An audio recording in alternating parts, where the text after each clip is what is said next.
like the lighting today, but I'm too tired to figure out what it is. Hi guys, welcome to my channel. My name is Kyra, and today we're recreating a video that was created by Emily Noel.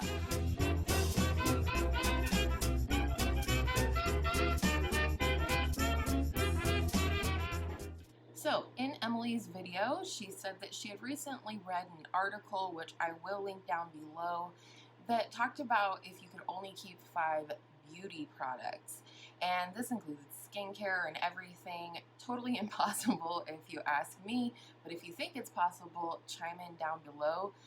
But she decided to do if you could only keep 5 makeup products. So that's what we're going to do today. I'm kind of going to be checking in and telling you what Emily did throughout the video, and we're going to have a lot of fun even though I'm very tired. So number 1 for me is concealer, and Emily used the e.l.f. Camo Concealer, which I would have used, except for mine is not my skin color, and I want a skin-toned concealer for this. So I'm using the NYX HD Photogenic Concealer in the shade CW4, and I'm just going to go under my eyes with it and on my lid, because eyeshadow primer will not be one of the 5. Spoiler alert. As you can see, it's pretty much my skin tone, but maybe just slightly brightening, and I love this concealer. Like, it's not just that this was my only skin tone concealer, it was more so that I love this formula. It's inexpensive. The only reason I would have erred toward the e.l.f. Camo one is because when I do use a concealer for foundation, if you will, I do like kind of a long lasting. Like, I used to do it all the time with my Shape Tape, and I loved the long lasting aspect of that, which is why I would have gone with the e.l.f. Camo Concealer had mine been in a skin tone shade. But I just love this. It does eventually set down enough for me, which is good because I didn't pick a powder. Another spoiler alert. Okay, so for the face, I'm going to be using a brush that Emily uses all the time, and I actually really like it for this purpose as well. And it's the Sephora Pro Mini 55.5. This is what you get if you hit Rouge at Sephora this year. Isn't it beautiful and totally worth $1,000? Anyhow, so I'm just going to work section by section on my face and do just, you know, a tiny bit of evening out of the skin tone, and, you know, also maybe go in some areas where I tend to need a little extra longevity. The other person's video whom I watched was Kelly Gooch, and she chose, oh, do I give you a spoiler alert? Yeah, I think I will. If you haven't seen the video, it's linked down below. Go watch it before you listen to this next part, maybe. But come back, okay? So anyways, Kelly Gooch also did this video. In fact, I just watched it this morning right before I started filming, and I thought it was so interesting because instead of concealer like Emily and I chose, she chose foundation and felt like, you know, she could bring that up under her beautiful 20-some-year-old under eyes. I'm not bitter. And I think that's definitely an option too. She made a really good point that, you know, if you use a foundation, not that you couldn't do this with the concealer, but I'm just taking no additional product at this point and sort of buffing all over the face, just making sure everything is even. Anyways, she made a good point, and that is that you could take a foundation and add a little moisturizer, because skincare you're allowed to have, right, in this little situation here. So you could add foundation to your moisturizer and make a BB cream type thing or a tinted moisturizer, depending on how much product you used. And, you know, like I said, she felt like she could bring that up under her eye, and so she didn't need a concealer, she'd rather have a foundation. And I really think that was a good point. Okay, now I'm just going to go in with my sponge really quick and again, make sure this is really nicely blended out. Since I didn't apply it to the whole face, I really want to make sure that it's even, as well as, you know, pick up any excess product. Next, I chose bronzer, and obviously, or specifically, this is the Physicians Formula Butter Bronzer. I have mine in the shade Sunkissed Bronzer. This is the third deepest shade, and I just had to have bronzer. Like, especially I feel like when you're going to use the same color under your eyes as your face, you know, you kind of look like a blank canvas. Like, there's no definition to your face anymore, things like that. And so I really felt the need to have a bronzer. I love bronzer. Probably one of my favorite steps that I never did prior to my journey in beauty. So happy Emily Noel week on my channel. Today is one of 3 videos. All week long, when I upload, I'll be uploading about Emily Noel, or using one of her ideas, or so on and so forth, including a super fun collab on Friday, so stay tuned for that. So Emily again stole my idea for the palette for this look. She chose her Needs palette, and I love the Needs palette. I love the bronzer, blush, powder, and highlight all in that palette, plus it comes with eyeshadows. However, I didn't want to just recreate her video. I wanted to give you some different options, and since I already used one of my 5 for bronzer, I decided I needed a palette that would multitask for me, like the Needs palette. And the palette that I chose is the Juvia's Place Douce palette. And here's why. At least 3 blush shades in here, as well as 2 highlight shades in here, and then all of these options for eyeshadows as well. I have multitasked this palette before for blush and highlight, and we're going to do it again today. So what I'm thinking for blush today is I kind of want to do a mixture of this shade and this shade, which is Creme and Crepes, and just going in lightly until we see, what the pigment's going to look like. And just with that right there, I think I want a little bit of more of the pink. Instantly, the face is alive.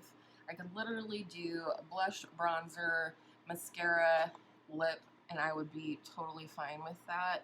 But you know, I love my eyeshadow, and I was gonna find a way to get it in here. And I think this is a really nice blush shade, if I'm being honest.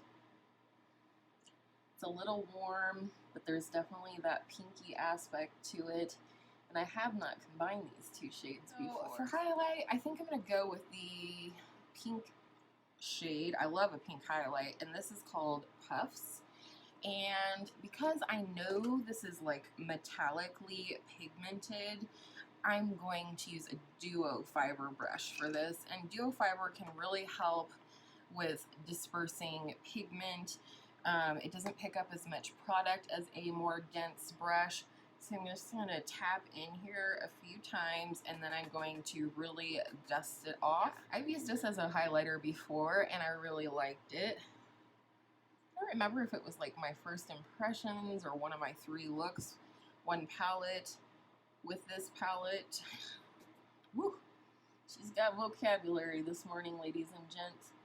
So anyways, I don't know when it was that I multitasked this palette, but at some point I did, and it really multitasks very well. Alright, so obviously I don't have eyeshadow primer, but I am going to pat out any creases in the concealer that I put on my lid. In the crease, I'm just going to lightly diffuse some of the pink shade Creme again.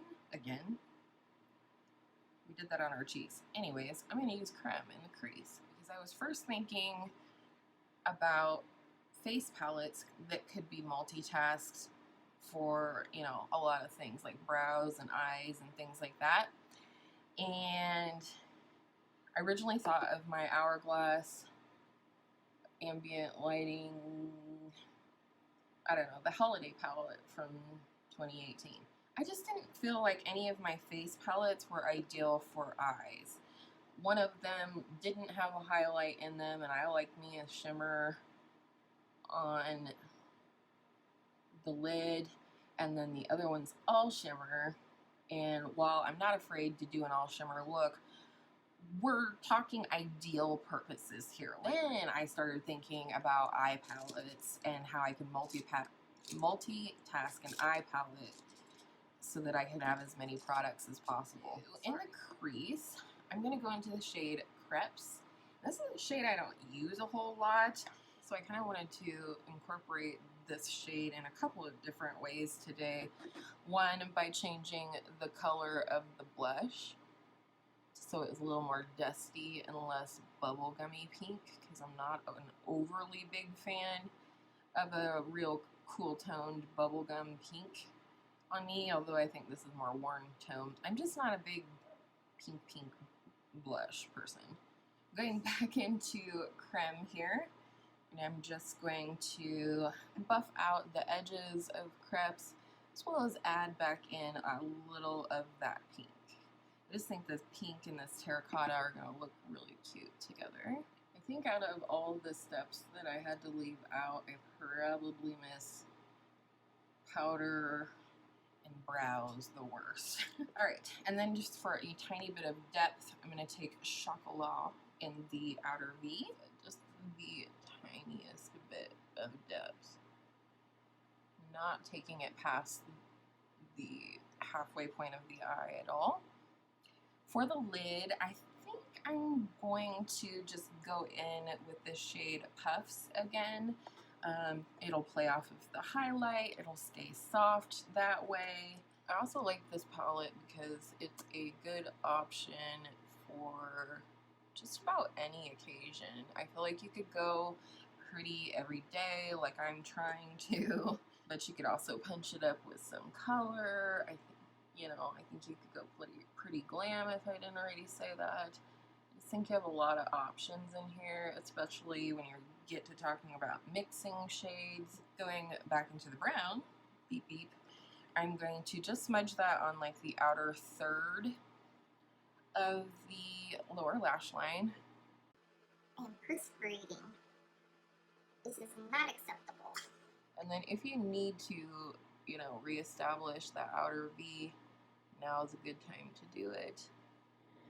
Alright, using the same brush that we used for the brown, we're going to go back into Crepes, which is our terracotta shade. And I'm just going to use that to buff the brown into the lower lash line a little bit. Last step on the eyes is I'm going to use this shade, which is called Tart, on the inner corner. And this one definitely could be used as a highlight shade. This one's like iridescent pink and purple, pretty cool tones, so it'd look really awesome with this orchid shade. And whether you use it as blush and highlight or eyeshadow. Next to last in our little festival of fun activities here, I chose mascara. I have to have mascara. Like, when I was a teenager, most of the time now, if I'm leaving the house with nothing on my face, I am wearing mascara and a lip gloss usually. And so I had to have mascara. I wonder if there will be anyone who does this video who doesn't choose a mascara. My favorite mascara lately has been the Milani Highly Rated mascara. I do think this has edged out my Marc Jacobs Velvet Noir, but we will find out for sure when I crack open the brand new tube I have waiting for me. The thing I love about it is it separates and lengthens and gives volume. And I'm not talking about volume as in clumps. I'm talking about individual strands of eyelashes, and they're being just thickened up at the shaft. They're being lengthened. It's just gorgeous. It holds a curl for me pretty well. I just love it, and it's drugstore, so hallelujah. Last but not least, I had to have a lippy. I decided to go with a lipstick for a couple of different reasons, and that is I feel like it would be very versatile. You can you could put a balm on, which again is skincare, so you can have a balm of some sort. You put a balm on and over it. You know, I mean, there's just so many ways. You could wear it full opacity, you could blot it, you could just take it on your finger and just barely put any on. Like I said, you could put a balm on before and add just a hint of color, or you could do full opacity and put the balm on top. You get it. And also there's a reason why I picked this specific lippy. What I ended up choosing was Glacé from Bite Beauty. I believe this is one of their matte creme lip crayons. So this one's pretty new. It still has a point on it. This is in my backup drawer because I love this shade so much. First of all, it's a pinky nude. Well, more pink than nude, but pinky nude. For me, I find that that's very versatile. It frequently goes with neutral looks or even a little bit warmer looks because of the nude part of it. But then you've also got that pink factor if you do a cooler tone look. The other reason that I picked this product is because it is in like a crayon pencil form. I find that easier to navigate around my lips if I can't use a lip liner, which is also devastating. So here we go, Bite Glacé.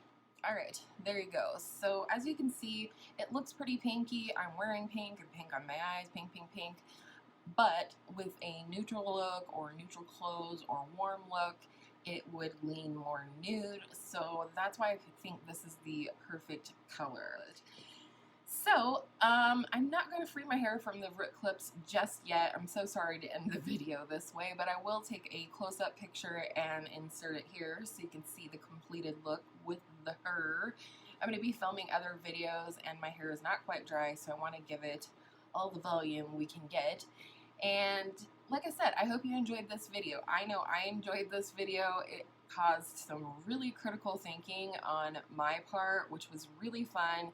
I can't wait to see what other people will choose for this. I hope more people will film this video because I think it's interesting, and I especially want to see if people chose palettes or just what they think that they can or can't get away with. I know some people that would give up their liquid liner or black eyeliner over their dead cold bodies. And for me, I don't care, but I would be the same way with my mascara. I would not let you take this from me. Thank you so much for spending part of your day with me here. I really, really appreciate each and every one of you. And I hope all of your makeup days are absolutely beautiful makeup days. Tune in Wednesday for my next video in Emily Noel week.